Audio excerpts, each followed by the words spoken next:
نحمده ونصلي على رسوله الكريم اما بعد فاعوذ بالله من الشيطان الرجيم بسم الله الرحمن الرحيم رب اشرح لي صدري ويسر لي امري واحلل عقدة من لساني يفقهوا قولي.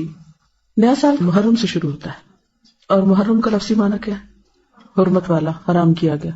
نیا سال ہمیں کس چیز کی یاد دلاتا ہے؟ امن کی، پیس کی، کہ اس میں مسلمانوں کا جان، مال، آبرو ایک دوسرے پر حرام ہے. لیکن کتنی حیرت کی بات ہے کہ اسی مہینے میں ہم سب سے زیادہ ایک دوسرے کی جان، مال، عزت، آبرو حلال کر لیتے ہیں. خصوصاً آپ دیکھیں کہ پاکستان میں کیا ہوتا ہے محرم آنے پر، ہر ایک خوف زدہ ہوتا ہے. کیوں؟ کیا سوچ کے خوف زدہ ہوتا ہے؟ ایک دوسرے پر سب و شتم ہوتا ہے. سب و شتم کیا ہوتا ہے؟ گالی گلوچ ہوتا ہے. حتیٰ کہ بعض اوقات اس میں صحابہ کرام کو بھی نہیں چھوڑا جاتا.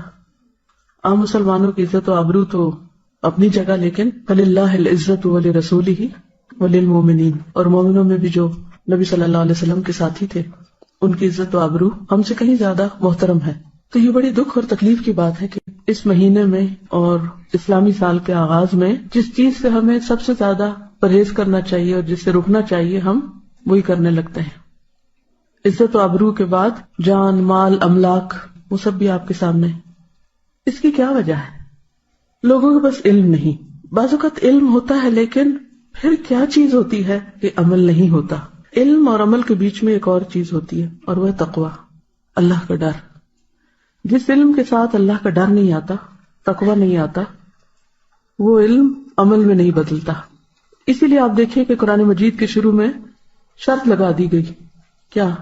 ذالک الکتاب لا ریب فیہ ھدی للمتقین، یہ کتاب متقین کو ہدایت دے گی. یعنی جس کے دل میں اللہ کا ڈر ہوگا اس کو ہدایت ملے گی اس کتاب سے. اور ہدایت کا معنی آپ کو معلوم ہے نا، کسی کو راہ دکھانا اور اس پر چلانا اور منزل تک پہنچانا.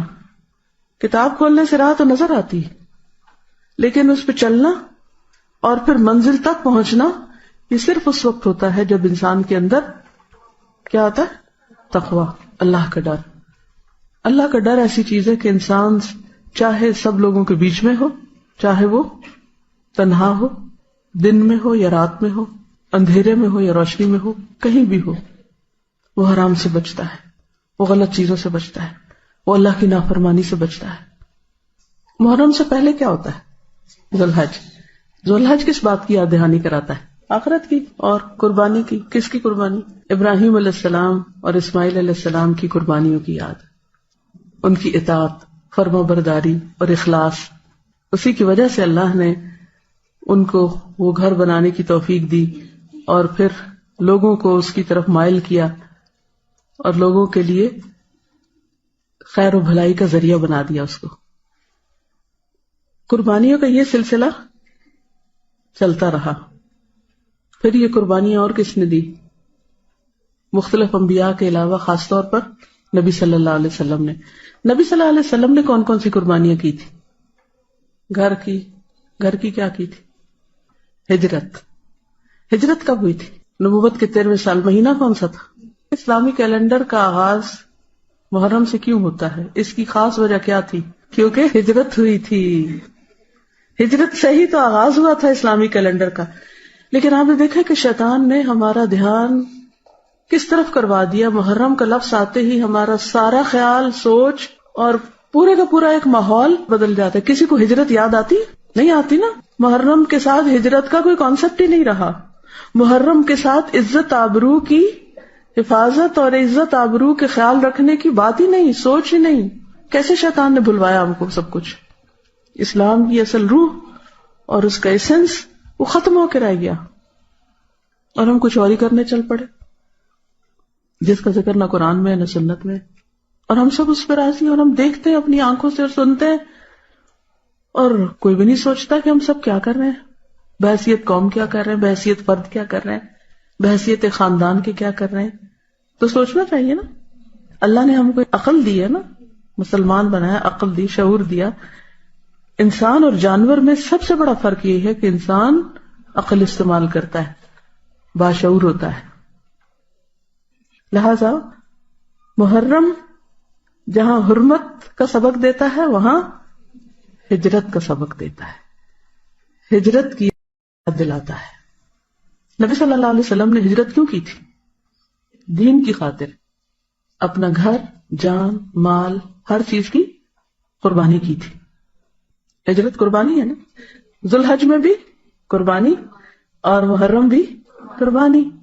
لیکن ہم سب بڑے مقاصد اور بڑے مقام پانے کے لیے کتنی قربانیاں کرتے ہیں. کس کس چیز کی؟ ہم حضرت ابراہیم کی قربانیاں پڑھتے ہیں، ہم حضرت اسماعیل کی قربانی پڑھتے ہیں، ہم حضور صلی اللہ علیہ وسلم کی قربانیاں پڑھتے ہیں. ذرا ایک لسٹ اپنی قربانی کو بھی بنائیے. آپ نے کیا کیا قربان کیا؟ کس کس چیز کو قربان کیا؟ ہجرت صرف کسی جگہ کے چھوڑ دینے کا نام نہیں. تو ہجرت صرف ایک جگہ سے دوسری جگہ جانے کا نام نہیں، اور صرف تھوڑا سا وقت یا مال یا جان قربان کرنے کا نام نہیں، بلکہ ہجرت ہر اس چیز کو چھوڑنے کا نام ہے جو اللہ اور بندے کے درمیان دوری پیدا کرے. ٹھیک ہے نا. اب آپ خود دیکھیے وہ کون سی چیزیں ہیں جو آپ اور آپ کے رب کے بیچ میں، رب کی یاد میں، اس کے ذکر میں رکاوٹ پیدا کرتی ہیں. صبح سے آغاز کیجیے. نیند. ہم سے کب پیار ہے، نیند تمہیں پیاری ہے، کس قدر گراں تم پہ صبح کی بیداری ہے. تو نیند کو قربان کرنا، نیند کو چھوڑنا تاکہ ہم وقت کے اندر نماز پڑھ سکیں، اور اس کی ذمہ داری خود لینا. یہ نہیں کہ ہم دوسروں پہ ڈال دیں، آپ ہمیں جگا دیں. گھروں میں مائیں بیچاری ہلکان ہوتی رہتی ہیں، ایک دفعہ، دو دفعہ، تین دفعہ دروازے ناک ہو رہے ہیں، ہلا رہے ہیں، جگا رہے ہیں. کیا واقعی ہے ابھی تک ہم بچے ہیں کہ کوئی ہم کو جگائے؟ ہمیں اپنی ذمہ داری اب خود نہیں لینی چاہیے نا. خود جاگنا چاہیے نا. یا ہمارے پاس کوئی جواز ہے نہ جاگنے کا؟ نہیں ہے نا، کوئی بھی نہیں ہے. کوئی یہ نہیں کہہ سکتا میرے پاس الارم کلاک نہیں. پہلے تو لوگوں کے پاس کوئی ایسی گھڑیاں نہیں ہوتی تھی، وہ کیسے جاگتے تھے؟ ایمان کے بل پہ جاگتے تھے نا. اگر آپ کے اندر اللہ کا ڈر ہے اور اللہ کا ذکر کر کے آپ سوتے ہیں، بلیو می، آپ کتنے بھی تھکے ہوئے اگر آپ اللہ تعالیٰ سے رات دعا کر کے سوئیں کہ اللہ تعالیٰ مجھے اتنے بجے جگا دے، لازماً آپ جاگ جائیں گے. آپ کی نیت اور ارادہ ہونا چاہیے. اگر آپ کی صبح کی نماز لیٹ ہوتی ہے یا قضا ہوتی ہے تو اس کا مطلب یہ ہے کہ آپ قربانی کرنا نہیں جانتے، اصل ہجرت نہیں کی ابھی تک آپ نے. تو ہمیں یہ دیکھنا ہے کہ کہاں کہاں ہمیں دین پر عمل کرنے میں مشکل پیش آ رہی ہے. اچھا، جب ہم مشکل کی بات کرتے ہیں ہم ساری باہر کی مشکلات کا ذکر کرتے ہیں. ماحول ایسا ہے، معاشرہ بڑا خراب ہے، فلاں بڑا خراب ہے، ایسا ہو رہا ہے، ویسا ہو رہا ہے، دنیا بھر کی باتیں. اور جو مشکلات ہمارے اپنے اندر ہیں ان کو ہم بھول جاتے ہیں. کچھ ہمارے اپنے اندر رکاوٹیں، کچھ کمپلیکسز ہیں دین پر عمل کرنے سے جو ان کو روکتے ہیں. مثلاً کسی شادی کے موقع پر باحیا لباس پہننے سے کیا چیز روکتی ہے ہمیں؟ اندر کا کمپلیکس نا. کیا کہ لوگ کیا کہیں گے، ہم کو یہ اچھا نہیں سمجھے گا، ہم اس کی نظر میں نہیں جچیں گے، یہ ہمیں بیکورڈ سمجھیں گے، وہ برا بھلا کہے گا. تو یہ لوگ تو باتیں کرتے رہتے ہیں، لوگوں کی باتیں تو باتیں ہی ہوتی ہیں. اصل بات یہ ہے کہ ہم کہاں کھڑے ہیں، ہم نے کیا فیصلہ کیا، ہم نے کیا ڈیسائیڈ کیا ہے. آخر کیا وجہ ہوتی ہے کہ کچھ لوگ ایک چیز سنتے ہیں اور اس کے حسن حصے پر عمل کرتے ہیں اور اس میں وہ استقامت اختیار کرتے ہیں، پکے رہتے ہیں. دنیا ادھر کی ادھر ہو جائے وہ کہتے ہیں میں نے تو اپنے رب کو ہی راضی کرنا ہے. اور کچھ لوگ ہر ہوا کے جھونکے کے ساتھ ادھر کو گر پڑتے ہیں، سوکھے پتے کی طرح اڑتے رہتے ہیں، کوئی ان کی منزل ٹھکانا نہیں ہوتا. تو ہمیں اپنے آپ کو دیکھنا ہے کہ ہم کہاں کھڑے ہیں. بعض اوقات ہمیں شیطان دھوکہ دیتا ہے، تم نے تو حجاب بھی کر لیا ہے اور تم تو نماز بھی 5 وقت پڑھنے لگ گئی ہو، اب تو تم بڑی نیک ہو گئی ہو. کسی کا قول ہے کہ بعض لوگ گناہ کر کے جنت میں داخل ہوں گے اور بعض نیکی کر کے جہنم میں. بظاہر دیکھنے میں تو بڑی الٹی سی بات لگتی ہے نا. عام قاعدہ کیا ہے کہ جو نیکی کرے گا وہ جنت میں جائے گا اور جو برا کرے گا وہ جہنم میں جائے گا. لیکن کسی نے کہا کہ نہیں، بعض نیکی کرنے والے جہنم میں جائیں گے اور بدی کرنے والے جنت میں. کیسے؟ اس کی وضاحت ابن القیم الجوزیہ نے کی ہے. وہ کہتے ہیں کہ بعض انسان ایسے ہوتے ہیں باشعور کہ اگر ان سے کوئی غلط کام ہو جائے، کوئی کوتاہی ہو جائے، کوئی برائی ہو جائے، وہ اتنے پشیمان ہوتے ہیں، اتنے نادم ہوتے ہیں، ان کو بار بار اپنے گناہ کا احساس ہوتا ہے اور وہ توبہ ہی کرتے رہتے ہیں. ان کی یہ توبہ ان کو جنت میں لے جاتی ہے، کیونکہ ان اللہ یحب التوابین، اللہ توبہ کرنے والوں سے محبت کرتا ہے. اور تواب فعال کے وزن پر کیا ہے؟ بہت زیادہ توبہ کرنے والے، کہ جو روتے ہیں کہ یا اللہ ہم سے غلطی ہو گئی. اور اس کے لیے پہلی شرط کیا کہ انسان مان جائے کہ مجھ سے غلطی ہوئی.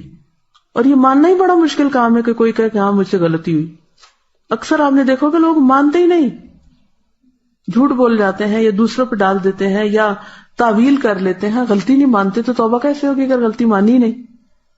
یہ بھی کمپلیکس ہے نا اندر کا. اگر انسان فیصلہ کر لے کہ ہاں میں کمزور انسان ہوں، میں کون سا فرشتہ ہوں، مجھ سے تو غلطی ہوگی، ہر ایک سے ہوتی ہے، مجھ سے بھی ہوگی. تو لا الہ الا انت سبحانک، پاک تو صرف تو ہے، انی کنت من الظالمین، میں تو وہی خطا کار. تو پھر کیا ہوتا ہے؟ ایسا شخص اپنی ندامت کی وجہ سے، شرمندگی کی وجہ سے، غلطیوں پر رونے کی وجہ سے جنت میں پہنچ جاتا ہے. اچھا، اس کے برعکس دوسرا شخص جس کو اللہ کی توفیق سے کوئی نیکی کا موقع ملا، پھر اس نے کیا کیا؟ بڑا خوش فہمی میں مبتلا ہو گیا، میں تو اتنا نیک ہوں، حج کر کے آیا ہوں. یہ ان سب نے تو حج نہیں کیا. واہ کیا ہے، کیا شان ہے، میں نے حج کیا، میں نے صدقہ کیا، میں نے یہ کیا، میں نے وہ کیا، اور وہ اس خوش فہمی میں اپنے اندر بھرا رہے کہ میں بڑا نیک ہوں، اب تو میرے سارے گناہ معاف ہو گئے، اب تو کیا فکر کی بات ہے. یا میں نے کوئی بھی، جیسے روزہ، میں تو روزہ رکھتا ہوں، یہ سارے تو روزہ بھی نہیں رکھتے. انسان دوسروں کو حقیر سمجھنے لگے اور اپنے آپ کو بڑا نیک سمجھنے لگے. کسی کو نماز پڑھتا دیکھے تو کہا اس کی کیا نماز ہے، اس کو تو نماز ہی نہیں پڑھنی ہے، تو میں دیکھو کیسے خشوع خضوع سے پڑھتا ہوں. یہ کتنی بڑی مصیبت ہے کہ جب کسی کو نیکی کی توفیق ہو جاتی ہے تو عموماً شیطان کہاں سے آ کے گرتا ہے؟ کہاں سے گرتا ہے؟ خوش فہمی میں مبتلا کر دیتا ہے، تم بڑے نیک ہو گئے ہو. وہ بار بار خیال ڈالتا ہے کہ تم بڑے اچھے ہو، اور باقی سب. اور چلو اگر یہ نہ بھی خیال ڈالے، یہ خیال ڈالنا ضرور شروع کر دیتا ہے کہ باقی سارے بڑے خراب ہیں.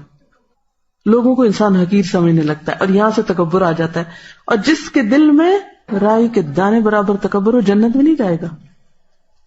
کتنی خطرناک بات ہے. پھر کیا کرنا چاہیے؟